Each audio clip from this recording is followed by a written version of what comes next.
Avoir des poils sur le corps est parfaitement naturel. C'est une caractéristique humaine qui varie d'une personne à l'autre. Mais parfois, une pilosité excessive et indésirable peut devenir une véritable source de complexe, notamment chez les femmes. Cela peut impacter l'image de soi, la confiance et même la vie sociale. Aujourd'hui, nous allons parler d'un sujet encore trop tabou et mal compris, l'hirsutisme. Dans cette vidéo, nous allons découvrir tout ce qu'il faut savoir sur l'hirsutisme, ses causes, ses symptômes, comment le diagnostiquer, quels sont les traitements possibles et comment mieux le gérer au quotidien. L'objectif est simple, t'informer en profondeur, te rassurer et t'aider à mieux comprendre ce phénomène qui touche de nombreuses femmes dans le monde. Bienvenue sur Symptômes et Solutions, la chaîne dédiée à la santé, à la compréhension des maladies, de leurs causes, de leurs symptômes et surtout des solutions qui existent pour aller mieux. Si tu es nouveau ici, abonne-toi dès maintenant et active la cloche pour ne manquer aucune prochaine vidéo santé. Laisse un like, partage la vidéo autour de toi si ce sujet est important pour toi ou pour quelqu'un de ton entourage.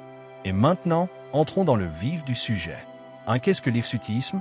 L'hirsutisme est un trouble d'origine hormonale qui se manifeste par une pilosité excessive et anormale chez la femme, dans des zones habituellement peu ou pas poilues, comme le visage, menton, joues, lèvres supérieures, le torse, le ventre, le bas du dos ou encore les bras et les cuisses. Contrairement aux duvets fins et clairs que l'on retrouve naturellement sur la peau, les poils de l'hirsutisme sont épais, foncés et rigides, similaires à ceux que l'on observe chez les hommes. Cette particularité peut apparaître de manière progressive ou soudaine, selon la cause sous-jacente. Sur le plan biologique, l'hirsutisme est généralement provoqué par une production excessive d'hormones androgènes, comme la testostérone, ou par une hypersensibilité des follicules pileux à ces hormones. Les androgènes, bien qu'ils soient des hormones dites masculines, sont naturellement présents en faible quantité chez toutes les femmes. Cependant, lorsqu'un déséquilibre hormonal survient, que ce soit à cause d'un syndrome des ovaires polykystiques, SOPK, d'un trouble des glandes surrénales, d'une tumeur hormonosécrétante ou encore de certains traitements médicamenteux, le corps réagit en stimulant la croissance de poils dans des zones inhabituelles. Mais l'hirsutisme ne se limite pas à un simple problème esthétique. Il peut s'accompagner d'autres signes physiques, tels qu'une acné sévère, une voix plus grave, une chute de cheveux sur le sommet du crâne ou des règles irrégulières. Sur le plan psychologique, il peut générer un profond mal-être, une baisse de l'estime de soi et parfois une détresse émotionnelle, notamment à cause du regard social porté sur ce phénomène. C'est pourquoi l'hirsutisme doit être reconnu comme un véritable trouble médical, nécessitant un diagnostic précis et une prise en charge globale, alliant soins hormonaux, solutions esthétiques et accompagnement psychologique. 2. Les causes de l'hirsutisme. L'hirsutisme se manifeste par une pilosité excessive chez la femme, dans des zones normalement peu ou pas poilues, comme le menton, la poitrine, le ventre ou le dos. Ce phénomène est principalement lié à une production anormale d'hormones androgènes, les hormones masculines, qui sont pourtant naturellement présentes en petite quantité chez la femme. Lorsqu'elles augmentent, elles stimulent les follicules pileux et entraînent une pousse de poils plus épaisse et plus foncée. La cause la plus fréquente de cette surproduction d'androgènes est le syndrome des ovaires polykystiques, aussi appelé SOPK. Ce trouble hormonal courant chez les femmes en âge de procréer perturbe le fonctionnement des ovaires et provoque, entre autres, une hyperpilosité, des règles irrégulières et parfois des difficultés à concevoir. D'autres causes endocriniennes, comme une tumeur surrénalienne ou ovarienne, peuvent également être en cause, bien que ces cas soient plus rares. Enfin, il existe des situations où l'hirsutisme n'est pas directement lié à un déséquilibre hormonal, mais à une prédisposition génétique ou ethnique. Certaines femmes d'origine méditerranéenne, orientale ou sud-asiatique présentent naturellement une pilosité plus marquée. De plus, certains médicaments comme les stéroïdes anabolisants, les corticoïdes ou certains traitements hormonaux peuvent favoriser ou aggraver la pilosité excessive. 3. Les symptômes de l'hirsutisme. L'hirsutisme se traduit principalement par l'apparition de poils épais, foncés et rigides dans des zones du corps typiquement masculines, comme le menton, la lèvre supérieure, les joues, le torse, le dos, les bras, le bas du ventre ou encore les cuisses. Ces poils diffèrent des poils fins et clairs que l'on retrouve normalement sur le corps féminin. Leur apparition progressive ou soudaine peut être un signe d'un dérèglement hormonal sous-jacent. Chez certaines femmes, cette pilosité excessive s'installe lentement au fil des années, tandis que chez d'autres, elle peut survenir brutalement, ce qui nécessite une attention médicale rapide. Outre la pilosité, l'hirsutisme peut être accompagné d'autres manifestations physiques liées à une trop grande production d'androgènes. Parmi ces signes, on retrouve souvent une peau grasse, l'apparition d'acné sévère, une chute de cheveux sur le sommet du crâne, alopécie androgénétique, ou encore une voix qui devient légèrement plus grave. Dans les cas plus avancés, certaines femmes peuvent constater une augmentation de la masse musculaire, une diminution du volume de la poitrine ou encore une irrégularité des cycles menstruels. Ces symptômes sont autant d'indices qu'un déséquilibre hormonal est à l'œuvre. Sur le plan psychologique, l'hirsutisme peut avoir un impact profond sur l'estime de soi. Beaucoup de femmes ressentent de la gêne, de la honte ou de l'anxiété face au regard des autres. Ce mal-être peut conduire à un repli sur soi, à une perte de confiance et même à des épisodes dépressifs. Il est donc essentiel de comprendre que l'hirsutisme n'est pas qu'un simple problème esthétique. C'est une affection médicale à part entière qui mérite une prise en charge globale, à la fois physique et émotionnelle. 4. Le diagnostic de l'hirsutisme. Le diagnostic de l'hirsutisme repose avant tout sur l'observation clinique et l'interrogatoire médical. Le médecin commence par évaluer la répartition et la densité des poils à l'aide d'une échelle appelée score de Ferryman et Galloway, qui permet de mesurer le degré d'hirsutisme sur 9 zones du corps. Ce score aide à déterminer si la pilosité observée est dans la norme ou si elle traduit une hyperpilosité anormale. En parallèle, le médecin s'intéresse à l'historique médical de la patiente, l'âge d'apparition des symptômes, leur évolution, la régularité des cycles menstruels, les antécédents familiaux et les éventuels traitements médicamenteux en cours. Ensuite, des examens biologiques sont prescrits pour évaluer le taux d'hormones circulantes dans le sang, notamment la testostérone, la DHEAS et d'autres androgènes produits par les ovaires et les glandes surrénales. Ces analyses permettent de vérifier si la cause de l'hirsutisme est hormonale et d'en identifier la source.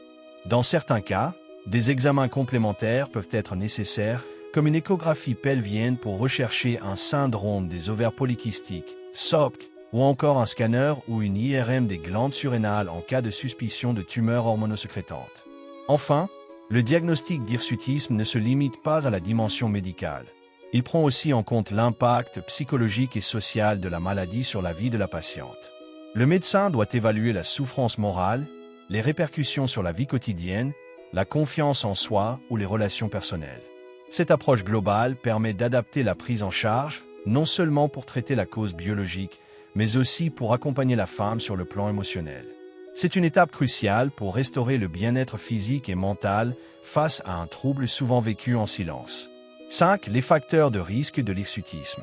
Comprendre les facteurs de risque associés à l'hirsutisme est essentiel pour identifier les personnes plus susceptibles d'en souffrir. En les identifiant, les professionnels de santé peuvent proposer des interventions ciblées et un soutien aux personnes concernées. Ce trouble est généralement lié à une production accrue d'androgènes, les hormones masculines telles que la testostérone, ou à une hypersensibilité des follicules pileux à ces hormones. Le syndrome des ovaires polykystiques, SOPK, est la cause la plus fréquente de ce dérèglement, mais d'autres affections comme l'hyperplasie congénitale des surrénales ou certaines tumeurs ovariennes et surrénaliennes peuvent également stimuler une sécrétion excessive d'androgènes. Ce déséquilibre hormonal est donc au cœur des principaux mécanismes favorisant l'hirsutisme. Un autre facteur déterminant réside dans l'hérédité et la génétique. Certaines femmes naissent avec une prédisposition familiale à développer une pilosité plus abondante, indépendamment d'un trouble hormonal identifiable. Ce qu'on appelle l'hirsutisme idiopathique correspond à une situation où les taux d'hormones sont normaux, mais les follicules pileux réagissent de façon excessive à la testostérone. Les origines ethniques jouent également un rôle important. Les femmes du bassin méditerranéen, du Moyen-Orient, d'Asie du Sud ou d'Amérique latine ont souvent une pilosité naturellement plus dense, ce qui peut accentuer la visibilité de l'hirsutisme sans qu'il ne soit pathologique. Les facteurs liés au mode de vie influencent également l'apparition ou l'aggravation de l'hirsutisme. L'obésité, par exemple, perturbe le métabolisme hormonal en augmentant la production d'androgènes et en réduisant la sensibilité à l'insuline. Cette résistance à l'insuline, souvent observée chez les femmes en surpoids, entretient un cercle vicieux favorisant l'excès de poils. De plus, le stress chronique agit sur les glandes surrénales, provoquant une libération accrue de cortisol et parfois une stimulation indirecte des hormones androgéniques, contribuant ainsi au déséquilibre hormonal. Enfin, il existe des facteurs médicamenteux à ne pas négliger. Certains traitements peuvent déclencher une pilosité anormale en mimant ou en stimulant l'action des hormones mâles. C'est le cas des stéroïdes anabolisants, du danazol, utilisé dans certaines affections gynécologiques, de certains antiépileptiques ou encore de certains contraceptifs hormonaux mal adaptés. Ainsi, l'hirsutisme est une affection multifactorielle, influencée à la fois par les hormones, la génétique, le mode de vie et les médicaments. Une compréhension globale de ces différents facteurs est essentielle pour orienter un diagnostic précis et un traitement adapté. 6. Les traitements de l'hirsutisme. Le traitement de l'hirsutisme dépend avant tout de la cause sous-jacente du trouble. Lorsqu'il s'agit d'un déséquilibre hormonal, comme dans le cas du syndrome des ovaires polykystiques, SOPK, le traitement vise à réguler la production d'androgènes. Les médecins prescrivent souvent des contraceptifs oraux combinés qui permettent de rétablir un équilibre hormonal et de réduire progressivement la pilosité excessive. Dans certains cas, on y associe des médicaments anti-androgènes tels que la spironolactone ou la flutamide qui bloquent l'action des hormones masculines sur les follicules pileux.